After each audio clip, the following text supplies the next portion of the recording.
بسم الله الرحمن الرحيم بالله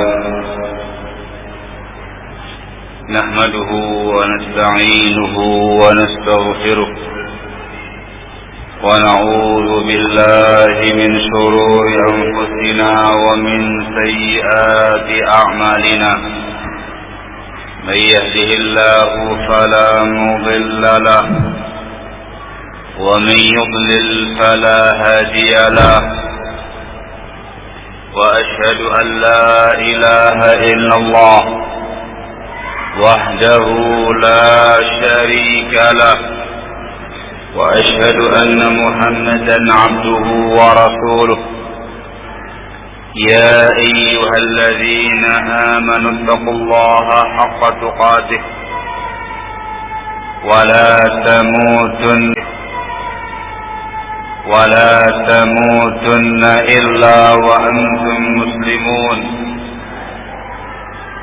يا أيها الناس اتقوا ربكم الذي خلقكم من نفس واحدة وخلق منها زوجها وبث منهما رجالا كثيرا ونساء واتقوا الله الذي تساءلون به والأرحام إن الله كان عليكم رقيبا يا أيها الذين آمنوا اتقوا الله وقولوا قولا سديدا يصلح لكم أعمالكم ويغفر لكم ذنوبكم ومن يطع الله ورسوله فقد فاز فوزا عظيما أما بعد فإن أصدق الحديث كتاب الله وخير الهدي هدي محمد صلى الله عليه وعلى آله وسلم وشر الأمور محدثاتها فإن كل محدثة بدعة وكل بدعة ضلالة وكل ضلالة في النار أيها الناس. Ikhwan fillah azakumullah, pada kesempatan siang hari ini kita akan mengkaji sebuah tema yang berkaitan dengan babul muamalah, berkaitan dengan bab-bab yang berkaitan dengan masalah al-amwal, keuangan, berkaitan dengan masalah al-uqud, akad-akad, dan yang berkaitan dengan lembaga-lembaga keuangan yang di dalamnya terdapat sekian banyak akad-akad transaksi antara nasabah dengan lembaga tadi yang biasa disebut dengan bank. Tema ini sesungguhnya tema yang luas, dikarenakan perkara-perkara yang berkaitan dengan dunia perbankan sangat luas, terkait dengan akadnya dan varian-varian sistemnya juga sangat luas pembahasannya, barakallahu fiik. Namun dalam kesempatan siang hari ini kita akan mencoba mengangkat beberapa pembahasan-pembahasan yang umum terjadi di kalangan kaum muslimin semampu kita, barakallah. Sebelum kita masuk pada pembahasan inti tentang dunia perbankan, sebelumnya kita akan menyebutkan beberapa usul wa mabadi' al-islamiyah fi babil iqtisad, landasan-landasan, dasar-dasar utama dalam Islam dalam bab ekonomi, dalam bab masalah keuangan, dalam bab masalah akad. Yang pertama, barakallahu fikum, al-iqtisadu fil Islam mabniyun 'ala al-'adl. Ekonomi Islam itu dibangun di atas prinsip keadilan. Tidak menzalimi orang lain, tidak pula dizalimi oleh orang lain. Allah Subhanahu wa taala berfirman dalam Al-Qur'an di dalam surat Al-Baqarah ketika menjelaskan masalah-masalah ribawi. Allah Subhanahu wa taala mengatakan fa in tubtum falakum ru'usu amwalikum la tadhlimuna wa la tudlamun. Kalau kalian taubat, telah bertaubat dari transaksi riba, falakum ru'usu amwalikum, maka boleh bagi kalian untuk mengambil modal asal kalian. Yang riba jangan, modal asalnya boleh kamu ambil. La tadhlimuna wa la tudlamun. Kalian tidak menzalimi orang lain, juga tidak dizalimi oleh orang lain. Itu namanya asasul adil. Dibangun di atas asas keadilan. Tidak menzalimi orang lain, juga tidak dizalimi oleh orang lain. Barakallahu fikum. Baik. Ketika Anda perhatikan semua akad-akad Islam, semua transaksi sesuai dengan bimbingan Islam, sistem-sistem yang berlaku yang sesuai dengan bimbingan Islam, Anda akan mendapati pasti dan pasti dibangun di atas keadilan. Barakallahu fikum. Ini yang pertama. Yang kedua, barakallahu fikum, dari dasar-dasar utama ekonomi Islam. Yang kedua ialah al-asl fil muamalat wal 'uqud al-hil hatta ya'tiya dalilun ala hurmatiha. Hukum asal dalam bab muamalah, transaksi. Hukum asal akad, sistem muamalah adalah halal, adalah mubah, sampai ada dalil yang menyatakan keharamannya. Ini termasuk rahmat Islam untuk hamba-hambanya, untuk pemeluknya. Rahmat Allah untuk hamba-hambanya. Dikasih keleluasaan seluas-luasnya untuk bab ini. Hukum asalnya halal, hukum asalnya mubah, sampai ada nafs dalil yang menunjukkan keharamannya. Selama tidak ada nafs yang mengharamkan, hukum asalnya adalah halal. Para ulama berhujjah dengan ayat Allah Subhanahu wa taala, wa ahallallahu al-bai'a wa harrama riba.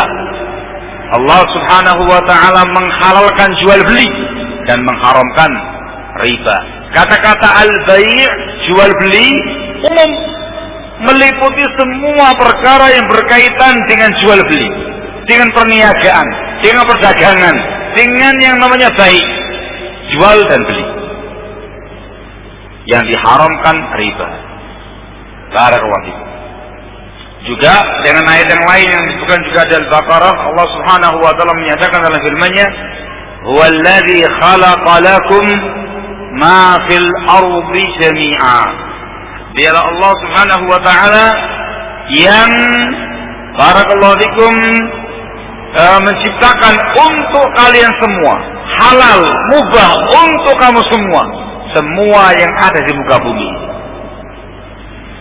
Sehingga hukum asal makanan, hukum asal minuman, semuanya halal sampai ada nas yang mengharamkannya. Hukum asal pakaian halal sampai ada yang mengharamkannya. Hukum asal akad, hukum asal muamalah halal sampai ada nas yang mengatakan haram. Barakallahu fikum. Ini luar biasa, dikasih keleluasaan dan kebebasan. Baik. Maka di sini khonantina perlu kita pahami hal-hal yang diharamkan dalam Islam. Apa saja yang diharamkan dalam Islam? terkait dengan muamalah transaksi. Saya sebutkan yang umum, yang banyak tersebar, terjadi dan umum di kalangan transaksi yang ada pada kaum muslimin dan pada umat manusia sekarang ini. Yang pertama ialah segala muamalah, segala akad, segala transaksi, semua sistem yang mengandung unsur riba. Ini haram. Baik riba fadl atau riba nasi'ah atau riba dain atau riba qarab, semua bentuk riba diharamkan dalam bab muamalah. Allah mengatakan dalam firman-Nya, wa harramar riba, dan Allah mengharamkan yang namanya riba.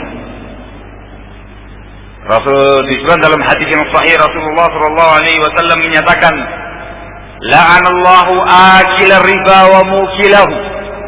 Allah Subhanahu wa taala melaknat yang memakan harta riba, yang memberi makan dengan harta riba, wa katibahu wa syahidahu, yang nulis, yang menjadi saksi, semua dilaknat oleh Allah Subhanahu wa taala.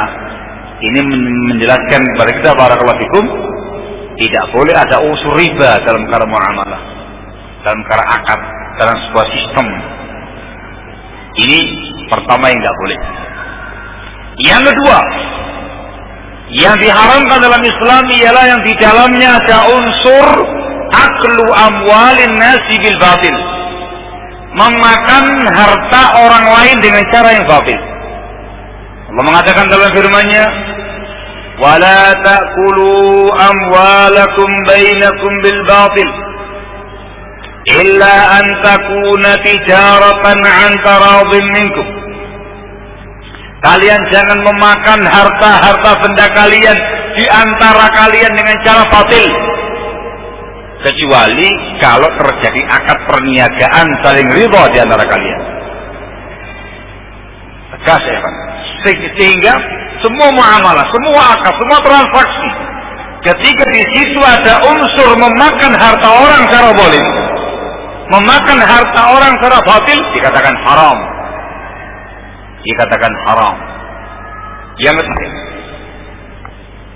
Yang ketiga ialah akad atau sistem atau yang semisalnya yang mengandung unsur perjudian.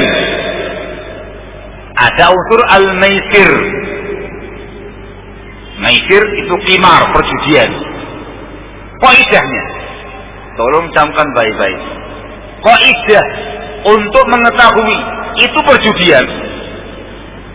Kaidah untuk mengetahui akad ini ada unsur perjudian ialah orang yang terlibat di dalamnya. Orang yang terlibat di dalamnya dihadapkan pada dua kemungkinan. Mungkin untung, mungkin rugi. Itu kaidahnya.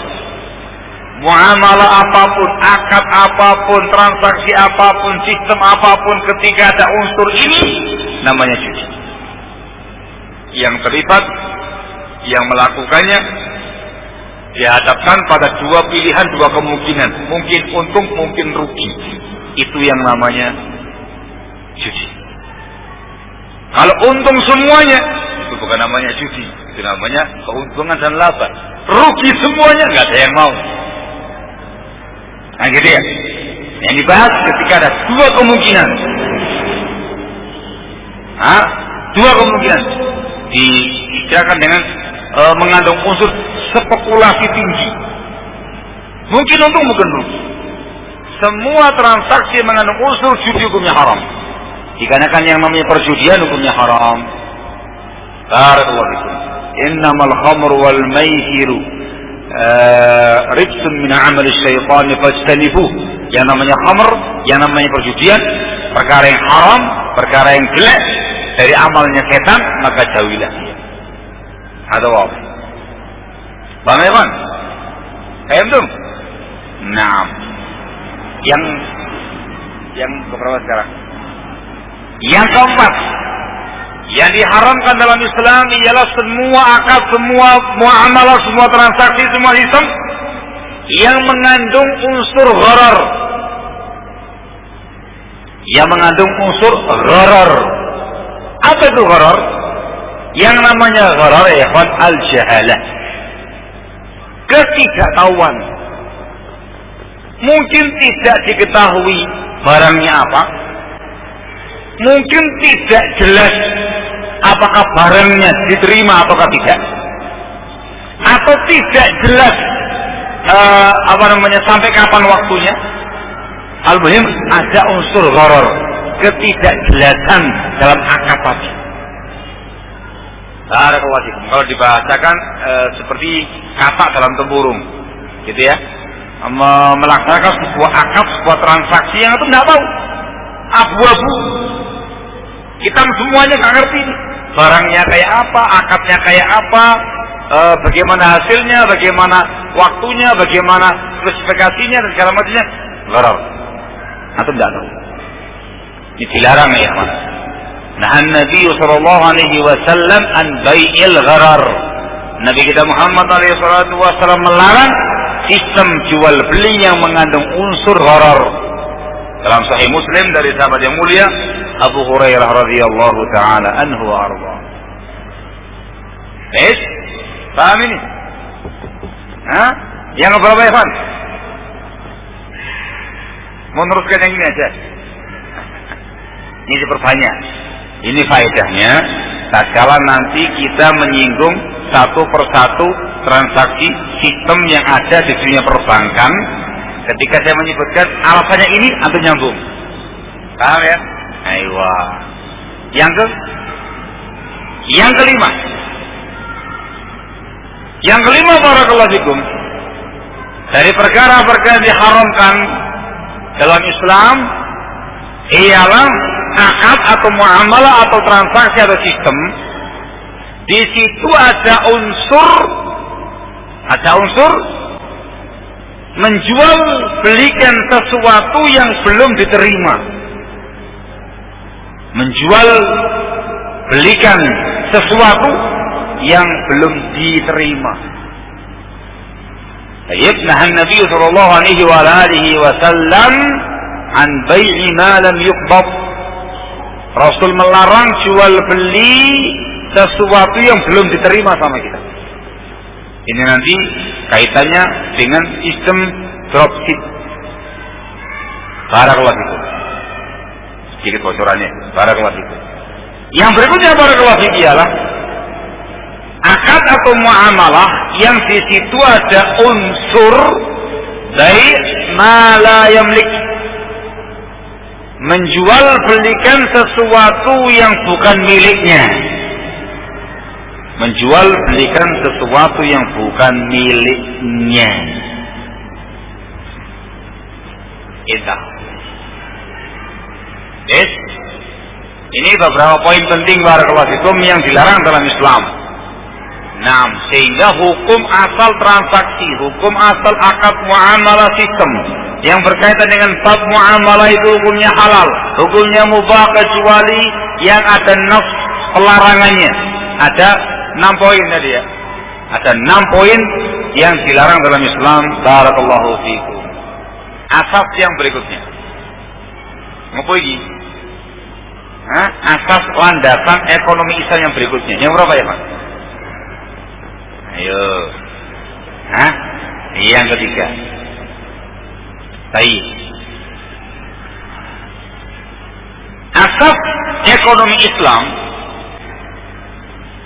al-iqtisad al-islami mabniyun 'alal ihsan. Ekonomi Islam itu dibangun di atas prinsip berbuat baik kepada sesama. Ya, berbuat baik kepada sesama, ihsan. Sehingga semua akad yang mengandung unsur kezaliman atau memudaratkan orang lain atau mencekik, gitu bahasanya, mencekik kondisinya orang lain, itu diharamkan dalam Islam. Ya, Rasulullah sallallahu alaihi wa ala alihi wasallam mengatakan, "Innallaha katabal ihsana 'ala kulli syai." Dalam Sahih Muslim dari Shaddad bin Aus radhiyallahu an, kata Rasulullah SAW, sesungguhnya Allah Subhanahu wa taala mewajibkan perbuatan ihsan kepada segala sesuatu.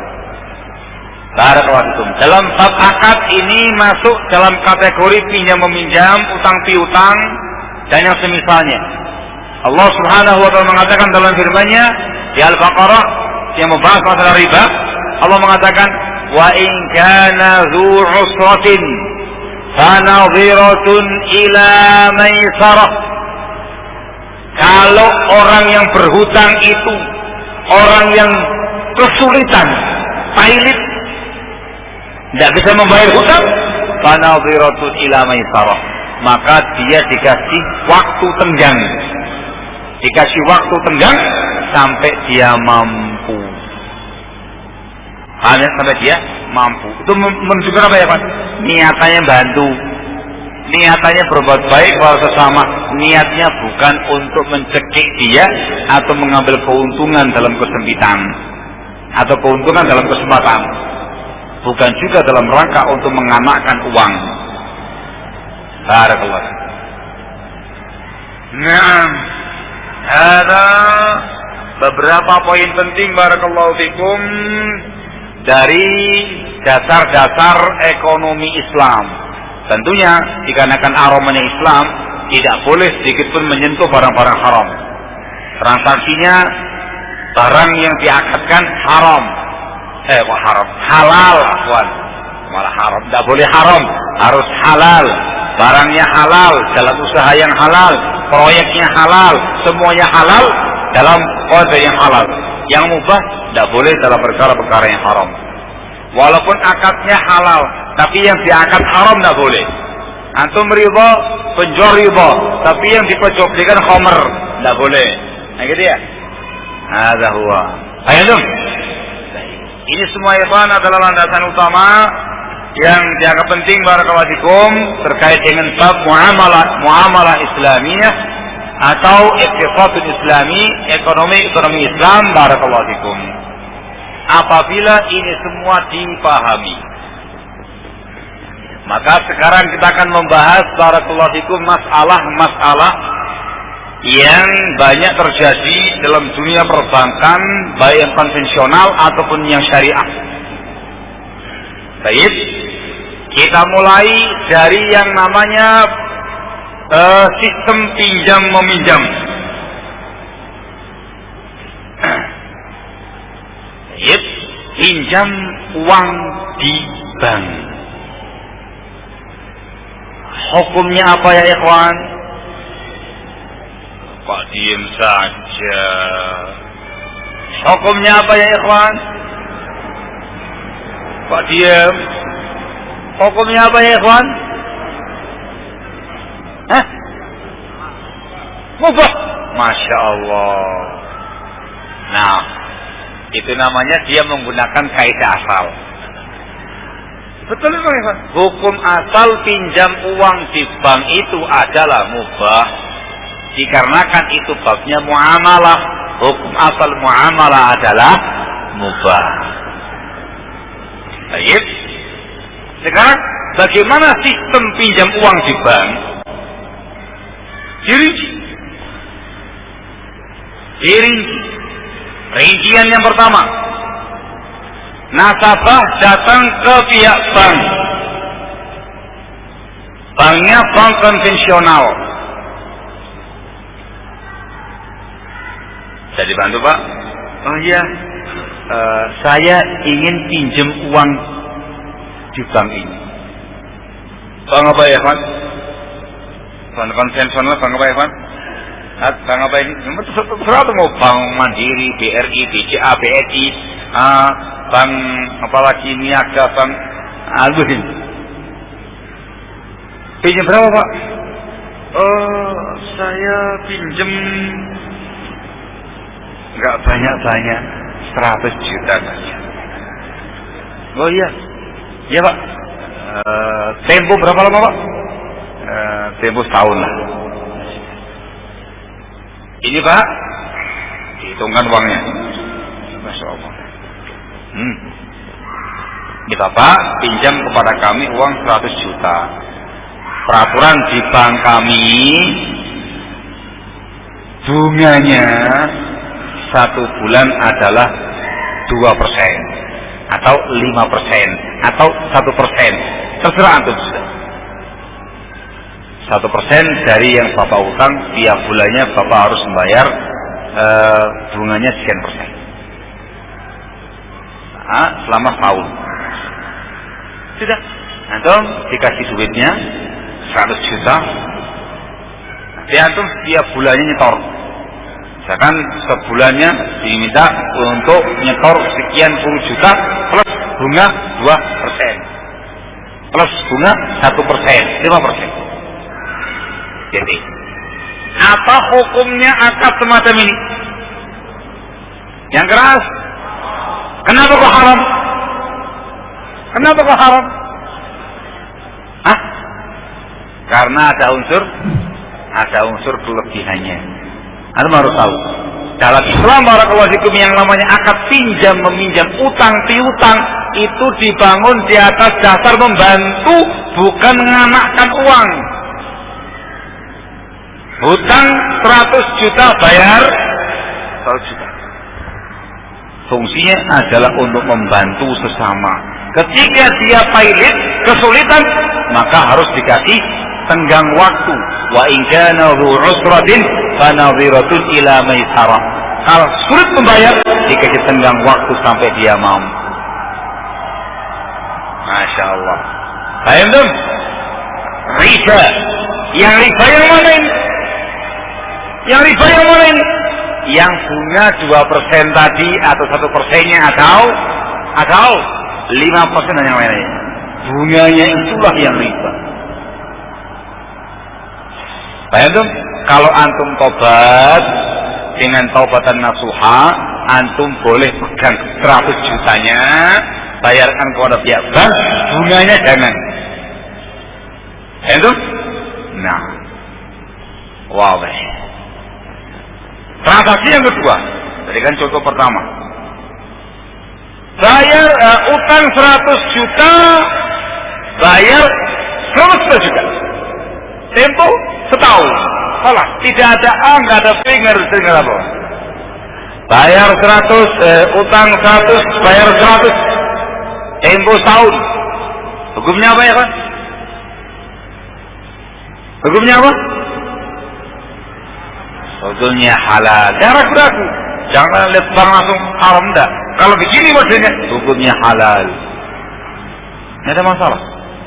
Itu yang diinginkan dalam Islam. Ketika jatuh tempo antumnya tidak bisa, banknya bilang, bayar. Maaf, belum bisa, pilot. Ya sudah, waktu sebulan lagi. Itu yang wajib. Wa in kana dzu usratin fa nadhiratun ila maisarah. Tapi salahnya, ada nggak ya bank semacam ini? Jawaban yang jujur. Ada nggak bank yang semacam ini? Jawabannya tidak ada. Ada nggak bank yang model pertama tadi? Jawabannya banyak, dan itu pada bank konvensional. Ya apa ya? Itu ada di bank konvensional. Ayo dong. Paham? Yang ketiga, contoh yang ketiga. Yang ini tolong diresapi baik-baik. Di sini akan ada penggabungan beberapa sistem, dan ini terjadi di bank syariah. Siap? Siap. Antum, jangan antum. Ada seseorang datang ke bank syariah, bank muamalat, Mandiri Syariah, atau BCA Syariah, BNI Syariah, BCA Syariah, yang aroma syariah. Ada yang dibantu Pak? Iya. Saya mau pinjam uang. Saya mau pinjam uang. Berapa Pak? 1 miliar. Ini kan yang datang ini kan orang sembarangan. Kalau utang cuma 10 juta, ngapain juga ya Pak? 1 miliar. Untuk Pak? Ya, untuk sebuah usaha. Jadi biasanya mereka akan mengaudit dulu, ngecek dulu prospek usahanya itu apa. Usahanya apa? Ya, di Bandung ini saya punya rencana ini, planning saya akan bergerak di dunia bakery. Usaha di bidang bakery, roti-rotian ya Pak. Jual brownies, jual bolen, jual ini, jual itu. Dikarenakan dikenal Bandung, itunya jos, pasarannya bagus. Akan saya buka outletnya itu di Bandung, kota Bandung, kemudian nanti ada cabang ini, cabang ini, cabang ini. Saya sudah punya gambaran jelas dan saya membutuhkan dana awal 1 miliar. Ya, prospek. Insya Allah, prospek. Dilihat, Bapak tinggal di mana rumahnya? Oh, ini orang ini memang orang Fulus. Bukan orang yang kiri gitu ya Pak. Orang kiri nggak bakal dikasih sama pihak bank. Yang prospek, camkan baik-baik. Pasti akan dicari yang prospek. Yang nggak prospek nggak bakal dikasih. Ada kelas. Sudah. Iya Pak. Akan dijelaskan di dalam formulir ikhwan tidak ada sedikit pun yang namanya bunga. Di formulirnya segala macamnya, masya Allah, tidak ada yang namanya bunga. Dijelaskan Pak. Kami ini adalah bank syariah, sehingga kami tidak mungkin menerapkan bunga, itu riba Pak. Di tempat kami tidak ada yang namanya bunga. Cuman dalam bank kami, di lembaga keuangan kami, ini kita bikin akad mudharabah, akad bagi hasil Pak. Kalau akad pinjam meminjam ada bunga, itu hukumnya riba. Ini kami ubah menjadi akad mudharabah. Kami dari pihak bank selaku pemodal, Bapak kami jadikan sebagai pengelola modal. Pak Evan, jamkan ya, pengelola modal. Kita sepakati Pak ya, Bapak pinjam, Bapak ingin meminta modal kepada kami 1 miliar. Gimana kalau kita sepakati bagi hasil kita, kami 30, Bapak 70? Gimana Pak? Deal, ya sudah. Bapak 70% dari keuntungan yang ada, kami 30% dari keuntungan yang ada. Maka kita bikin akad mudharabah bagi hasil. Kami sebagai pemodal 1 miliar, Bapak sebagai pengelola modal. Nanti kalau ada keuntungan 70% buat Bapak, untuk kami 30%. Dan akad mudharabah ini Pak, kita batasi hanya setahun saja, sehingga tahun depan Bapak mengembalikan modalnya kepada kami. Sepakat. Ingat Pak ya, tidak ada bunga. Bapak tidak membayar bunga sepeser pun dari modal yang Bapak ambil dari kami. Kami hanya bagi hasil dengan Bapak 30% untuk kami, 70% untuk Bapak. Apa hukumnya transaksi yang semacam ini ya ikhwan? Boleh apa enggak boleh?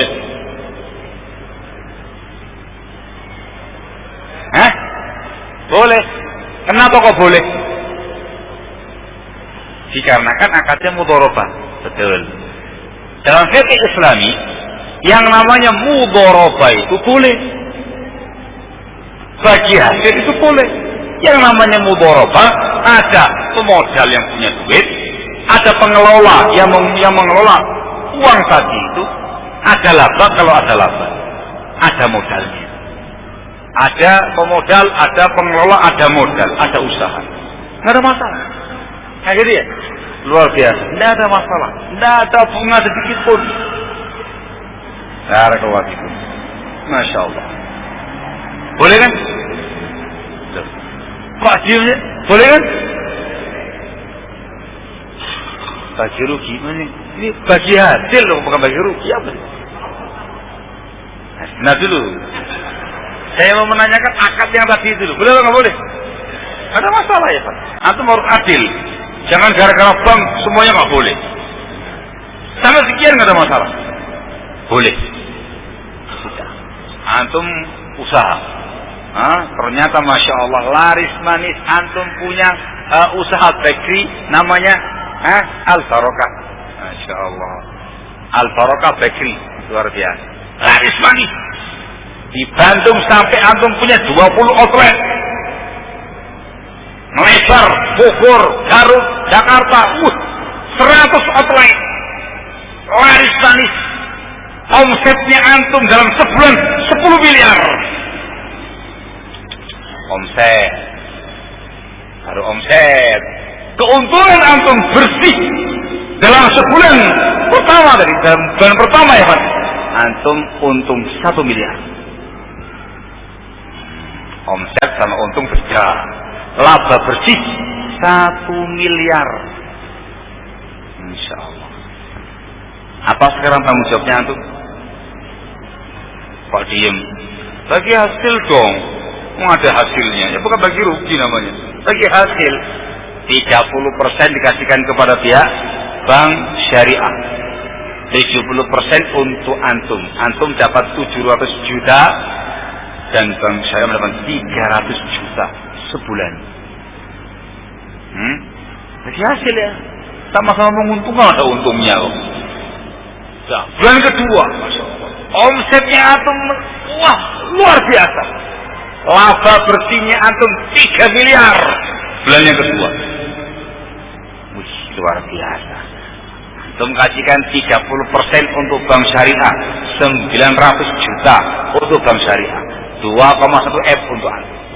Untungannya bagi hasil. Ada masalah? Tidak ada masalah ya. Tidak masalah. Barakallahu fikum. Terus bulan yang ketiga, yang keempat, yang kelima, Masya Allah, antum mendapatkan laba. Masuk bulan yang keenam mulai ada yang error, yang namanya usaha manusia. Kadang naik, kadang turun. Naik, kadang turun.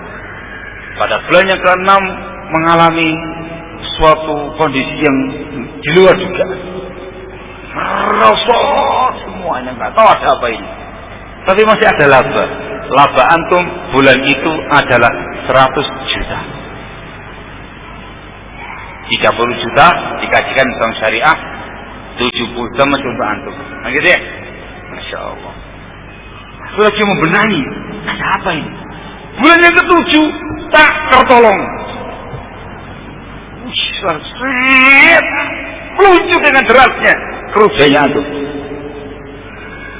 Antum dinyatakan merugi di bulan yang ke-7. Rugi sampai modalnya tergerus habis. Tahu nih, ternyata pas dicek ternyata persaingannya semakin banyak ini.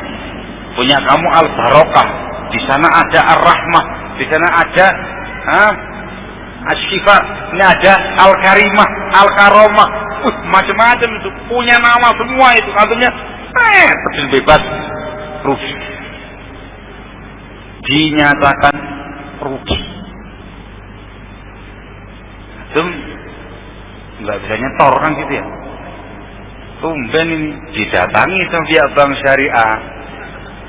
Kok tumben gak nyetor? Datangi, Pak, sudah jatuh bulannya Pak, setorannya mana? Saya mengalami kerugian. Rugi? Di sini bank mulai mikir, rugi. Ini dia. Kalau itu, ini. Bulan yang ke-8 antum dinyatakan bangkrut. Tak tertolong lagi. Berarti yang terselamatkan hanya ada outlet 1 di Bandung, di tengah kota Bandung. Yang lainnya dijuali semua, didol kabeh, habis. Menyisakan 1 outlet di kota Bandung. Datang lagi bank syariah. Pak, jatuh bulan nih Pak. Maaf, saya sudah bangkrut. Di sini kira-kira bank syariahnya akan mengatakan, ya sudah Pak, sudah bangkrut, mau apa lagi? Mengatakan begitu atau bakal melakukan pengusutan? Bukan pengusutan. Jawaban yang jujur. Jawabannya bank akan melakukan yang namanya pengusutan. Itu semuanya. Tanya. Ada yang tersisa Pak? Ada. Itu 1 outlet di kota Bandung. Dilihat, diperkirakan, diestimasi harganya. Outlet ini di tengah kota Bandung harganya cuma laku 500 juta. Kurang. Punya rumah Pak? Iya, ada rumah ini. Punya apa lagi Pak? Ada mobil, apalagi Pak, tanah, estimasi, pas, 500 outlet, 500 perumahan mobilnya, langsung segel. Iya Pak ya? Loh kok diem saja? Iya, baru segel, langsung segel.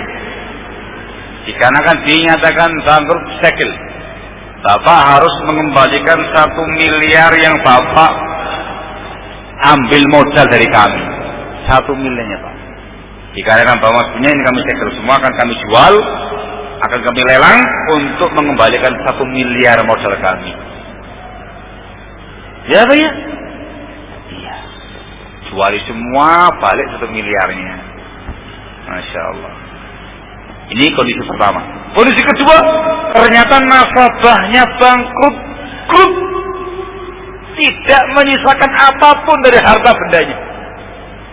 Mesti apa namanya ini mesti habis Pak. Bis.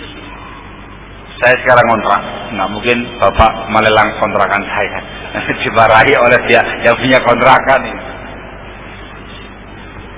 Ada satu rahasia penting yang antum tahu barakallahu fikum dalam dunia perbankan. Dalam bab ketika mengalami kerugian. Ketika mengalami kerugian, mereka langsung akan mengusut aset-aset nasabah dalam rangka untuk mengembalikan modal yang dipinjam. Kalau dapat selesai.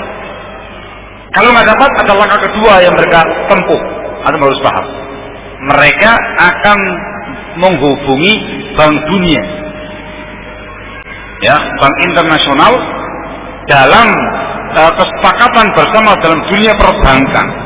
Di sana ada yang namanya dana talangan. Ada dana talangan yang dipersiapkan untuk bank-bank yang mengalami kemacetan. Informasi yang sampai kepada saya, dana talangannya biasanya cuma 3 atau 2 miliar. Jadi kalau lebih ruginya ya sudah dapat sekian toh. Tapi kalau di bawah itu dapat sempurna.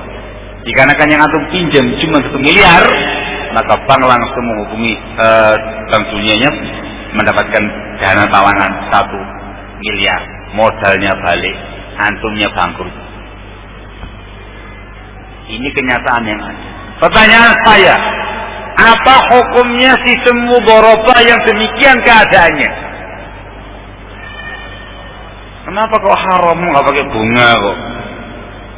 Hah?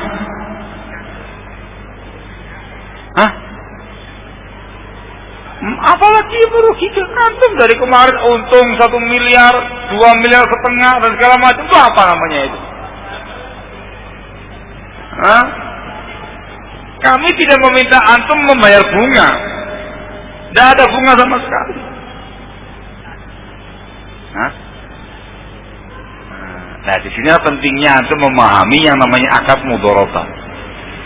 Satu hal penting yang tidak disampaikan oleh pihak bank syariah, ya, yang ini merupakan ketentuan utama dan inti mudharabah syariah dalam Islam. Apa itu ya Pak? Disebutkan oleh para fuqaha kita dari semua mazhab. Mereka menyatakan yang namanya mudharabah itu ada satu ketentuan, yaitu al-wadhi'atu ala ra'sil mal.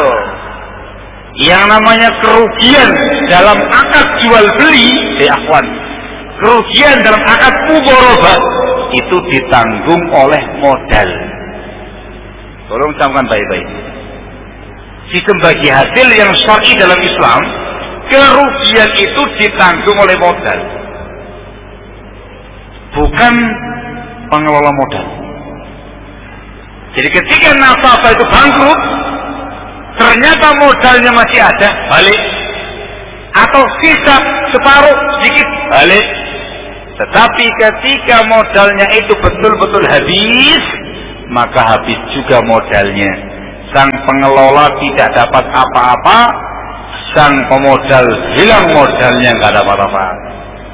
Al-wadhi'atu ala ra'sil mal. Dari dua langkah yang ditempuh oleh bank tadi menunjukkan mereka tidak terima kalau modalnya habis. Buktinya apa? akan mengusut semua aset-aset nasabah yang ada. Dapat diambil sama mereka. Atau minta ke Bank Dunia dapat dana talangan tadi. Dari sini ya kawan, menunjukkan bahwasanya sistem mudharabah yang ada adalah sistem mudharabah yang tidak syar'i. Dan ingat, dan ini sesungguhnya rekayasa, kamuflase. Akadnya bukan akad mudharabah ya kawan, tapi akadnya akad pinjam meminjam dikasih level mudharabah. Pinjam meminjam yang mengandung unsur riba, dan ribanya lebih dahsyat. Hakikatnya antum pinjam 1 miliar dengan bunga 30% dari keuntungan yang ada. Pinjam 1 miliar dengan bunga 30% dari keuntungan yang ada. Kenapa dikatakan akad pinjam meminjam? Dikarenakan modalnya harus balik. Kalau modal harus balik, itu pinjam meminjam, bukan mudharabah. Paham tuh? Dari sini barakallahu fikum, banyak sekarang ini kaum muslimin, nasabah muslimin yang merasakan betapa mengerikannya bank syariah. Lebih mencekik, lebih besar yang mereka dapatkan. Bank konvensional cuma 1% dari yang antum pinjam. Kalau mereka rata-rata 30% dari keuntungan usaha kamu. Antum bayangkan antum untung 10 miliar. Antum kasihkan berapa ya Pak? 3 miliar ke mereka. Antum pinjam 1 miliar, bunga 1%. Selama setahun nggak sampai 1 miliar. Ya.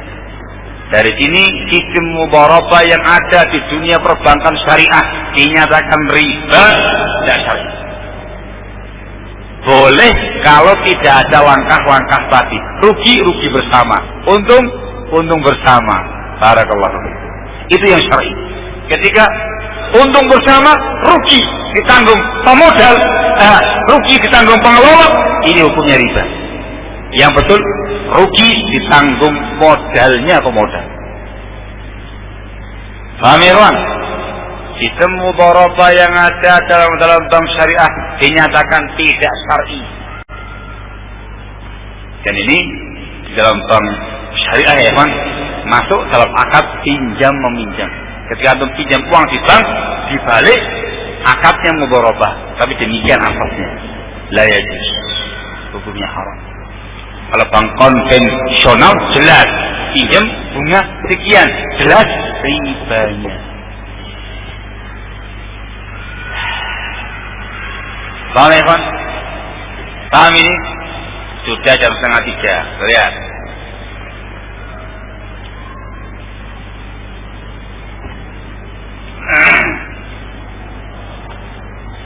Saya lanjutkan kepada pembahasan yang lain atau diperpanjang bab masalah pinjam meminjam utang piutang. Tapi penggambaran yang lain. Pripun? Loh, diem. Apa teruskan poin berikutnya? Itu kan terkait dengan pihak bank. Jangan dikira permainan pinjam meminjam unsur ribawi itu nggak ada di luar bank. Hanya ya Pak. Lanjut. Pinjam meminjam atau yang lain? Pinjam meminjam. Ya Allah. Kalau di luar bank yang begitu masyhur dan dikenal di kalangan kaum muslimin ialah bank rentenir, renten, ya, gitu ya. Wah itu ganas tuh Pak. Itu semua orang bakal tahu ini orang pekerjaannya menganakan uang. Ya Pak ya, jelas ribawi. Tapi di sana barakallahu fikum ada beberapa akad transaksi yang harus diperhatikan. Di antara yang masyhur barakallahu fikum ialah antum perlu barang. Antum tidak punya uang. Antum datang ke seseorang. Mas pinjam duit. Untuk apa? Mau beli HP. HP apa ini? HP Oppo. Apa Pak? Hah? Apa aja ya? HP Oppo. Ya gini aja. Kita sama-sama datang ke counter HP Oppo-nya. Atau mau ke Bex? Boleh. Bandung Electronic Center. Ada kan? Nah, iya. Masa nggak tahu? Nah, kita ke Bex? Boleh. Langsung aja ke BC apa Bex? Ya, Bex. Ya kan disingkat Bex. Ya Allah. BC. Ya, gini aja. Kamu datang ke counter Oppo tadi itu, kamu ambil barang yang antum suka di situ. Ya, tanyakan kepada pemiliknya, pada penjualnya harganya berapa. Antum masuk, milih jenis Oppo, ketemu barangnya ini. Sini, udah ketemu barangnya sudah. Harganya berapa? Itu tadi saya tanyakan kepada pihak penjual, Oppo yang serinya demikian itu harganya 2 juta. Sudah gini aja. Itu barang saya jual kepada antum dengan harga 2.500.000 tempo setahun. Deal? Ambil barangnya. Yang bayar siapa ya Pak? Yang bayar orang lain tadi. Masuk ke kotor, ini Pak, 2 juta. Kamu dapat barangnya. Apa hukumnya ya Pak? Apa hukumnya ini? Apa hukumnya? Kenapa kok haram? Apa hukumnya? Hukumnya apa ini? Boleh apa nggak boleh? Jawabannya hukumnya tidak boleh. Kan akad jual beli kan boleh cari untung. Jawabannya adalah orang tadi ketika mengadakan akad transaksi jual beli dengan antum, dia belum memiliki barangnya. Itu barangnya counter Oppo, bukan barangnya antum. Itu masuk dalam kategori ayyabi amala yamlik, menjual sesuatu yang tidak dimiliki sama dia, adalah haram. Dan yang kedua, kalaupun sudah kamu miliki, baik malam yukbab, menjual sesuatu yang belum kamu terima, belum kamu keluarkan dari tempat counter tadi. Itu hakikatnya barakallahu itu, pinjem 2 juta, bayar 2.500.000. Berapa bunganya? 5.000 tahun. Paham ya kawan?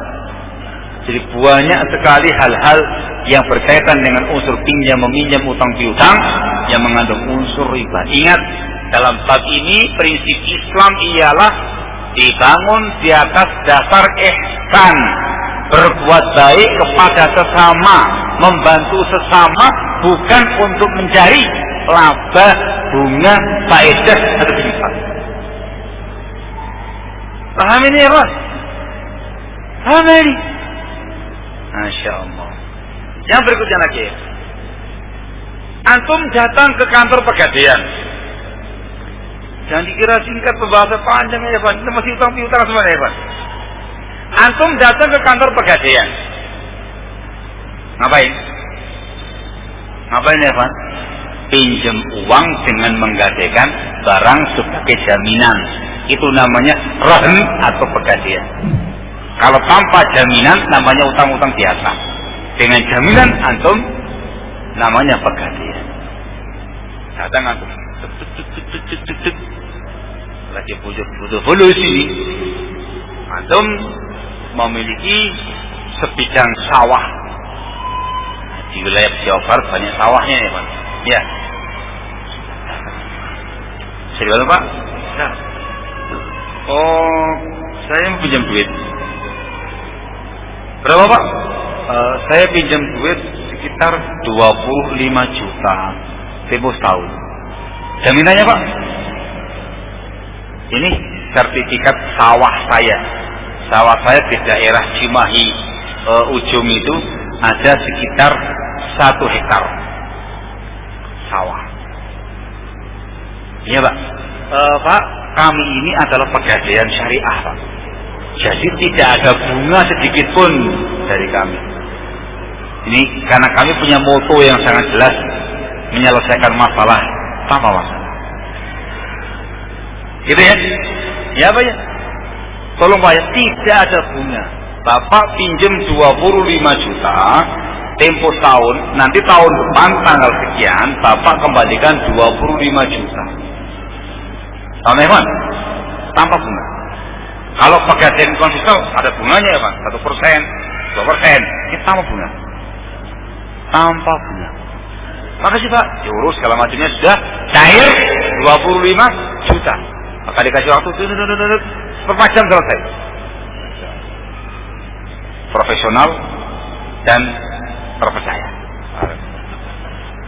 Kamu kasihkan sertifikat tanahnya, tanah sawahnya kamu sebagai bukti, sebagai apa namanya, sebagai jaminan, antum pulang membawa 25 juta. Hukumnya apa ya Pak?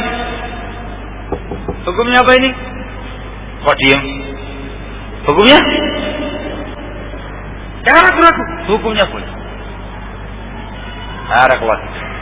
Ternyata oleh pihak pegadaian tanah kamu disurvei 1 hektar tadi itu dicek, ternyata tanah siap pakai subur ini.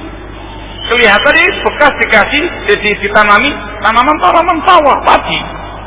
Ternyata oleh pihak bank langsung dipakai, dikelola dengan biaya bank pegadaian, dipakai oleh pihak pegadaian dari modalnya pihak pegadaian, kemudian dikelola tanah tadi itu, hasilnya diambil oleh pihak pegadaian. Hukumnya apa nih ya ikhwan? Boleh apa nggak boleh? Modalnya dari pegadaian, yang mengelola pihak pegadaian, ya otomatis hasilnya untuk pegadaian. Hukumnya apa ini? Kenapa nggak boleh? Nah, pinter sampean. Namanya hukumnya tidak boleh. Kenapa? Dikarenakan pihak pegadaian mengambil faedah, keuntungan dari tanah sawah kamu tadi. Yang kalau seandainya disewa, harga sewa setahunnya 10 juta. Biasa menyewa, langsung pakai, menggunakan dan memanfaatkan barang jaminan untuk kemaslahatan mereka. Adalah itu faedahnya. Katanya para ulama dan disepakati oleh semua para fuqaha, kullu qardin jarra naf'an fahuwa riba. Semua hak pinjam meminjam yang mengandung unsur kemanfaatan itu adalah riba. Nah, di sini ribanya mana? Dari pihak pegadaian memanfaatkan tanahnya kamu tadi itu. Jadi hakikatnya kamu tuh pinjam uang 25 juta setahun, ribanya 10 juta uang hasil sewanya tanah kamu tadi. Tapi tidak disewa oleh pihak bank, langsung pakai. Paham tuh? Masya Allah. Yang berikutnya lagi, antum datang ke pihak pegadaian lagi, pinjam uang lagi. Pak, mau pinjam duit 10 juta. Apa jaminannya? Jaminan saya seekor sapi. Ini Pak, sapinya saya bawa loh. Ya sudah, masukkan di kandang sana. Nah, pegadaiannya menerima semua jaminan ya Pak. Dimasukkan di kandangnya pegadaian sana ya. Barakallahu fikum. Bilang, Pak, Bapak pinjam uang dari kami 10 juta dengan jaminan seekor sapi. Kami ini pegadaian syariah. Kami pegadaian syariah. Tidak ada bunga sama sekali. Tapi Pak, dikarenakan sapi ini kami yang merawat, kami kenakan biaya perawatan sapi selama setahun sejumlah 2,5 juta. Bapak nanti tahun depan bayarnya 10 juta. Yang utang kepada kami 2,5 juta ongkos perawatan sapinya Bapak. Hukumnya apa ya, Kon? Hukumnya apa nih? Belak-belakan langsung terang-terangan dia pegadaian minta biaya perawatan. Hukumnya apa, Pak? Kenapa kok boleh?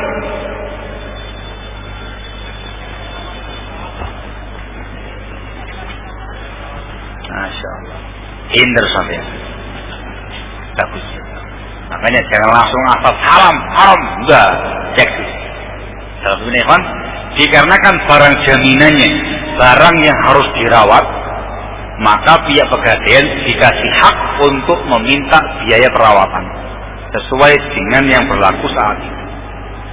Ketika dia mengatakan ini biaya perawatannya 2,5 juta selama tahun, dan antum itu memang demikian, kurang lebihnya segitu, nggak ada masalah, diperbolehkan barang. Masya Allah. Masalah berikutnya, selesai masalah piutangnya, nanti yang lainnya gak ketentu ya Pak. Sudah ya. Masalah berikutnya ialah nyimpan uang di bank. Masya Allah. Yang ini yang saya harus tanya sama antum. Saya mau tanya sama antum. Ketika antum nabung uang di bank konvensional, apa ketentuannya? Apa bunganya? Kamu suruh bayar. Dikasih bunga. Antum dikasih duit. Berapa persen ini? Tergantung jumlah tabungannya.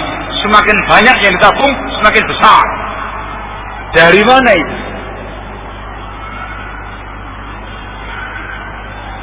Dari mana itu? Kok tiba-tiba antum dikasih bunga itu? Dari mana itu? Bank konvensional. Terus terang saya nggak pernah berurusan dengan pihak bank, ini nggak ngerti. Yang ini tolong sampaikan sama saya. Kenapa antum dikasih duit, dikasih bunga dari uang yang kamu tabung? Yakin? Oh, mereka gunakan untuk investasi. Berarti ada persentase dari keuntungan dari bank. Nah mungkin kan ada persentasenya berapa persen? Ya Allah 1, 2, ya Allah 5%, ya gitu ya. Ketika antum menyimpan uang di bank, menabung uang di bank, ada ketentuan mendapatkan setiap bulannya 5% dari yang kamu tabung. Tapi setiap bulannya kamu terkena biaya administrasi penyimpanan sekitar 30.000. Ya Pak ya? 25 atau 30.000. Berapa? Berapa? Tahun kira 10.000 itu. Tahun saya dulu 2001 aja 30.000. Bang Lipo, sekarang berapa? 30.000. Setiap bulannya Anda mendapatkan terkena biaya administrasi 30.000 dan Anda mendapatkan keuntungan dari pihak bank 5% dari yang kamu simpan. Masya Allah. Antum nabung uang di bank, nabung lagi, simpen lagi. Uang kamu yang di bank itu mencapai 1 miliar. Masya Allah ya. Berapa 5% itu ya Pak? Sama dengan berapa ini? 50 juta. Masya Allah. Atau dikasih keuntungan 50 juta. Dan nanti cuma dikasih biaya penyimpanan 30.000 tiap bulan. Untungnya. Masya Allah. Saya tanya Pak. Dalam masalah ini, dalam masalah menyimpan uang di bank, menabung uang di bank, rata-rata pihak perbankan, baik konvensional atau bank syariah, menerapkan sistem wadiah. Dalam bahasa fikihnya disebut dengan sistem wadiah, titip barang. Ya, titip barang. Yang perlu dipahami barakallahu fikum, dalam fikih Islami yang namanya wadiah, titip barang itu hukum asalnya dibangun di atas dasar ta'awun. berbuat baik, saling bantu membantu. Kamu titip barang pada si fulan, ya sudah, barangnya itu ya baliknya itu. Tidak ada sedikit pun yang kamu dapatkan. Kamu diperbolehkan untuk memberikan sejumlah uang sebagai bentuk terima kasih, uang amanah. Tolong ini barang saya simpan, kamu tak kasih sekian. Dalam artian diperbolehkan bagi orang yang dititipi barang meminta biaya penitipan. Namanya uang administrasi. Ada masalah. Ini amanah ya, harus disimpan sama dia.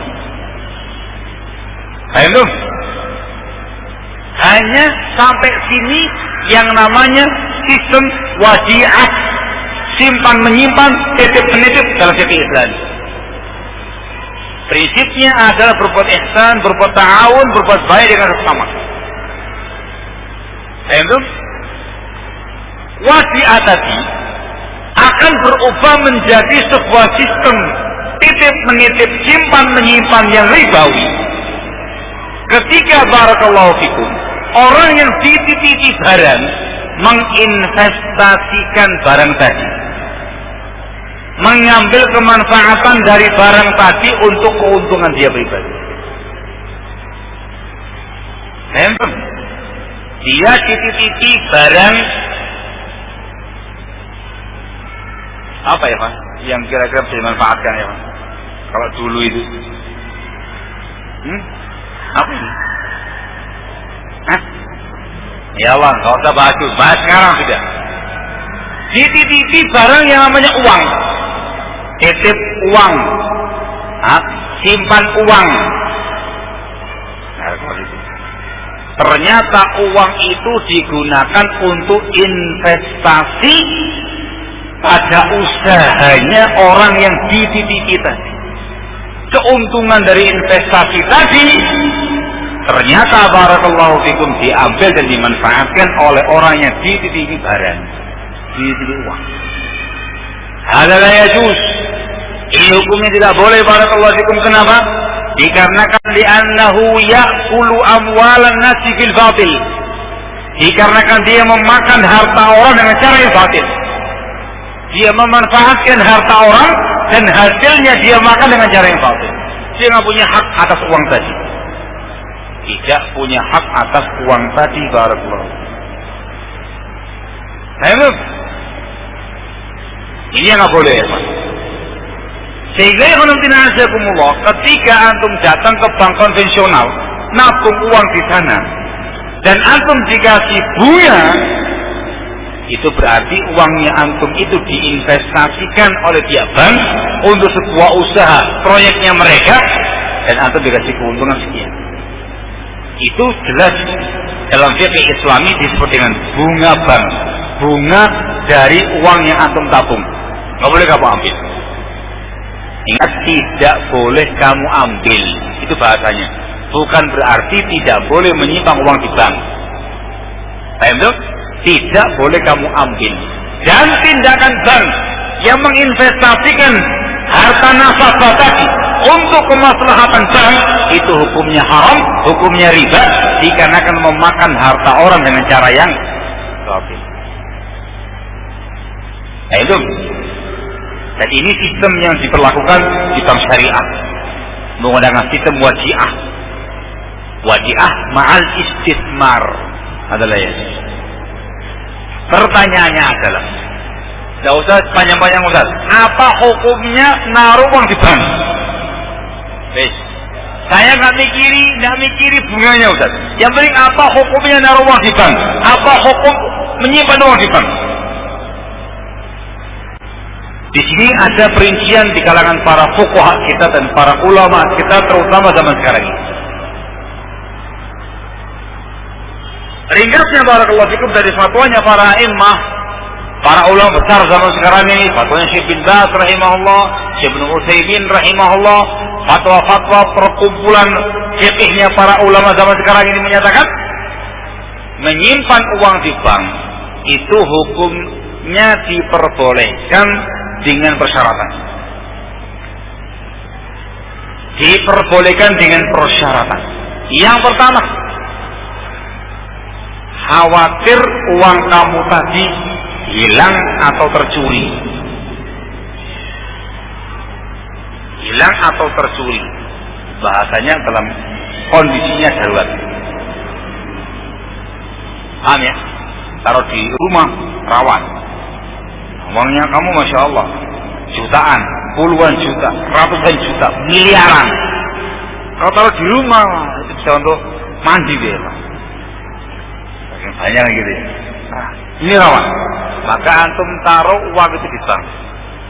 Bukan dalam rangka untuk mengambil faedahnya, tapi dalam rangka untuk keselamatan uang tadi. Ini diperbolehkan oleh para fuqaha kita.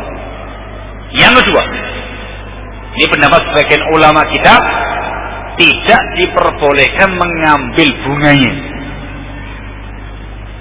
Tidak diperbolehkan memanfaatkan mengambil bunganya. Baik. Bagaimana kalau seandainya sudah ada bunganya, Ustaz? Otomatis masuk rekening kita. Diambil enggak diambil dari situ. Bagaimana ini? Para ulama kita menyatakan diambil dan dialokasikan untuk kemaslahatan umum. Ada yang mengatakan untuk fakir miskin, ada yang mengatakan untuk fasilitas umum, jalan, kamar mandi dan segala macamnya yang untuk kepentingan umum. Bikin taman-taman, segala macam perbaikan taman kota apa segala macamnya diperbolehkan. Tapi bukan untuk kamu, bukan untuk kamu yang memiliki harta, untuk kemaslahatan umum dan tidak mengandung unsur ibadah. Paham ya, Pak? Sebagian ulama kita membolehkan menaruh dan menyimpan uang di bank hanya semata-mata untuk lalu lintas keuangan saja. Jadi ada yang disimpan di bank untuk antum transaksi dengan dunia luar, transfer sana, transfer sini dan segala macamnya, antum sedikit pun tidak memikirkan yang namanya bunga dan segala macam. Jadi uangnya kamu jarang nongol, jarang nyimpan lama gitu ya. Ada uang masuk ke rekening kamu dari bulan 10 juta, kamu kirim lagi ke bulan, masuk keluar dan segala macamnya. Ini sebagian ulama kita mengatakan boleh, dengan syarat tidak mengambil faedahnya. Kalau sudah ada faedahnya, diambil untuk kemaslahatan umum kaum muslimin yang tidak ada unsur ibadahnya kepada Allah SWT. Ini ringkasan daripada fikihnya para ulama di zaman sekarang ini, para kaum. Alhamdulillah ya. Selagi antum bisa sekuat tenaga dengan tanpa itu semua lebih afdal, lebih selamat, tidak tersangkut sedikit pun dengan yang namanya utang. Masya Allah. Dipahami ya, Pak? Paham ini? Ini terkait dengan masalah menyimpan uang di bank. Dan ini banyak sekali barakallahu fikum varian sistemnya. Varian sistemnya. Di antara yang terjadi di kalangan kaum muslimin, terutama orang-orang yang super sibuk atau uangnya banyak. Nah, mereka biasa menggunakan jasa-jasa bank untuk berbagai macam aktivitas mereka. Seperti mereka menggunakan jasa bank untuk urusan transaksi jual belinya dia. Ada kartu kredit, ya. Itu kan mau tidak mau harus punya saldo di dia bank. Ya Pak ya? Iya betul. Hah? Nanti dikasih kartu kredit, bayar uang administrasi itu bikin kartunya tadi itu, kamu bisa menggunakan ini kartu untuk transaksi dimanapun yang berkaitan dengan bank tadi. Baik, mudah tinggal gesek, seret, cair, nggak ada masalah. Jangan kemana-mana, nggak usah bawa kartu aja. Mau ke Jakarta, mau kemana pun sudah dengan seret. Selama antum memiliki saldo di pihak bank. Yang ini kan perlu dikaji bagaimana sistem yang mereka berlakukan terkait dengan masalah kredit. Barakallahu fikum. Intinya barakallahu fikum, ketika tidak ada sesuatu apapun yang dikhawatirkan, itu nggak ada masalah. Hanya semata-mata jasa saja. Jadi tidak ada bunga, tidak ada ini, tidak ada itu. Semata-mata antum menyimpan uang di bank jasanya atau membayar uang jasa di situ kepada mereka. Kalaupun antum gunakan ini kartu untuk akad jual belinya antum dengan biaya yang luar, labas. Yang tidak diperbolehkan cuma satu. Ketika antum membeli barang-barang yang terkena hukum riba seperti emas, perak, dan mata uang asing. Di sini tidak boleh menggunakan gesek menggesek, tapi harus uang, ini uangku, ini uangmu. Ini emasnya, ini uangku. Ini peraknya, ini uangku. Sebab dalam bab jual beli emas dan perak menggunakan mata uang harus ada taqabud, serah terima di tempat. Ini uangnya, mana emasnya. Ini emasnya, mana uangnya. Dia ketika menggunakan gesek, itu kan sistem transfer. Itu ada unsur nasiah jejak waktu, namanya riba nasiah adalah ya. Selain itu nggak ada masalah. Dikarenakan tidak ada unsur riba, barakallahu selama akad kamu dengan pihak bank tadi itu tidak ada perkara-perkara yang melanggar syar'i. Wallahu taala a'lam bishawab. Dan tahu saya kartu ATM-nya antum itu juga plus kartu kredit, iya, betul. Debit, apa itu? Artinya? Oh, sektor itu. Kalau yang kredit, yang kredit. Oh, tadi yang debit ya? Oh, tadi yang debit. Masya Allah. Antum diem aja tadi. Itu yang debit. Kalau yang kredit bagaimana? Oh, antum utang. Jadi antum ini, beli dulu. Gesek, totalan sama bank. Nah, itu dicek. Kalau totalannya seperti yang antum hutang ada masalah. Antum beli gesek, total sebulan 10 juta. Antum bayar 10 juta nggak ada masalah. Tapi ketika antum gesek 10 juta, bayarnya 10 juta, 100, itu namanya riba. Paham dong? Gampang itu ya. Nah, jadi debit ya, jadi yang debit. Ya antum sekarang punya ATM, transfer sana, nggak ada masalah. Jangan mikir bunga, jangan mikir yang lain juga. Nah, belanja langsung terkurangi saldonya antum selesai. Itu lebih aman barakallahu dikarenakan tidak ada masalah-masalah yang dikhawatirkan. Wallahu a'lam bishawab. Jam 3 kurang 5 berarti kurang. Lanjut maksudnya ini. Tunggu istirahat dulu, menjelang asar. Hah? Ini mau membahas masalah yang lainnya lagi. Saya mau membahas terkait dengan masalah yang berkaitan dengan jual beli, yang for sale. Nah, untuk dijual, for sale. Nah iya, ini yang perlu dibahas barakallahu fikum, terutama terkait dengan masalah bank-bank syariah. Nah, ini perlu dijelaskan lagi. Ya apa ini ya Pak? Istirahat dulu apa lanjut? Nanti pada asar jangan khawatir. Lanjut. Saya jam berapa?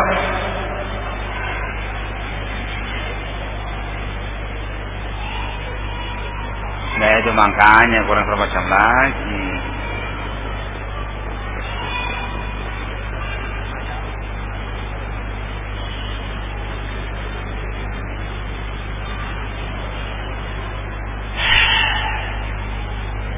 Terus kita dulu aja ya. Iya ya, jangan dipaksakan. 1,5 jam saya bicara ya Pak. Masya Allah. Istirahat dulu. Tadi 11:30 berhenti. 1,5 jam tadi istirahat dulu ya. Nah, istirahat dulu, tarik nafas. Pada asar teruskan kembali terkait dengan dunia for sale. Untuk yang diperjualbelikan, bagaimana keterkaitannya dengan masalah pihak bank, barakallahu fikum. Nanti selebihnya yang tidak berkelebat di benak saya, nanti antum bisa tanyakan, semoga bisa dijawab. Naktafi lahuna walhamdulillahirabbil alamin.